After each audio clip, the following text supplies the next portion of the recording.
দেশ জুড়ে যখন করোনা আক্রান্তের সংখ্যা বাড়ছে তখন পশ্চিমবঙ্গে করোনা আক্রান্তের খোঁজ বিভিন্ন প্রান্তে মিলছে।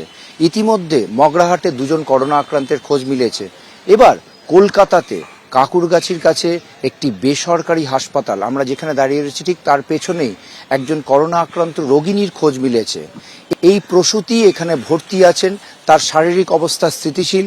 বছর 25-এর এই রোগিনী, তাকে আগামীকাল হাসপাতাল থেকে ছেড়ে দেওয়া হবে তেমনই জানা যাচ্ছে। তবে বর্তমানে তাকে আইসোলেশনে রাখা হয়েছে এবং তার যে সংক্রমণ চিহ্নিত হয়েছে এটা শুধুমাত্র এই ওটি করার সময় যে ম্যান্ডেটরি পরীক্ষা করা হয় সেই পরীক্ষা করতে গিয়ে পাওয়া গিয়েছে। স্বাস্থ্য দপ্তর পুরো বিষয়টার উপর নজর রাখছে এবং তারা বলেছেন উদ্বিগ্ন হওয়ার কিছু নেই এবং পুরো বিষয়টায় কি কি করা উচিত তা নিয়ে ইতিমধ্যে তারা নিজেদের মধ্যে কথাবার্তা বলছেন, তেমনটাই স্বাস্থ্য দপ্তর সূত্রে জানা যাচ্ছে।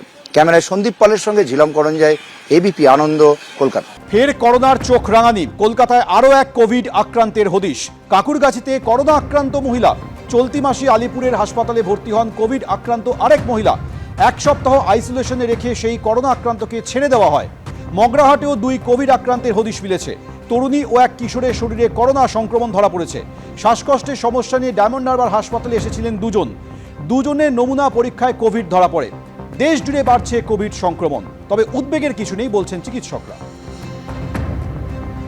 আমাদের যেটা বুঝতে হবে, ধরো আজকে তোমার সংখ্যা 0 কি 1 কি 2, এখন হঠাৎ করে টেস্টিং বাড়লে তুমি যদি এই সংখ্যাটাকে 100 দেখো, 200 দেখো, 300 দেখো, তাহলেও আমাদের প্যানিক করার কিছু নেই। তার মানেটা এই দাঁড়াবে যে আমরা আরও একটু বেশি অ্যালার্ট হচ্ছি।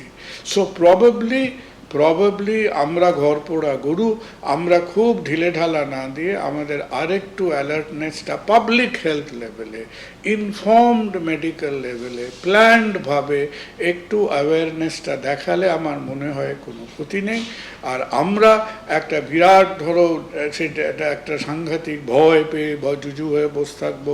আমাদের জীবনযাত্রা, কাজকর্ম, চলাফেরা উইল কন্টিনিউ অ্যাজ নর্মাল। আবার যদি অন্যদিক দিয়ে দেখো, যদি কারো হয়, so this will be the natural booster dose of vaccination. রাজ্যের ছবি আপনাদের সামনে রাখলাম, এবার রাজধানী দিল্লির ছবি আপনাদের সামনে রাখবো, যেখানে অ্যাডভাইজারি জারি করা হয়েছে, নির্দেশিকা জারি করা হয়েছে। যারা যে সমস্ত কোভিড পজিটিভ পাওয়া যাবে তাদের প্রত্যেকের জন্য সমস্ত রকম নমুনা জিনোম সিকোয়েন্সিংয়ের জন্য পাঠাতে হবে। এছাড়াও বলা হয়েছে নির্দেশিকায়, দিল্লি সরকারের তরফে জারি করা নির্দেশিকায়, পর্যাপ্ত বেড, অক্সিজেন, ওষুধ এবং ভ্যাকসিন মজুত রাখতে হবে।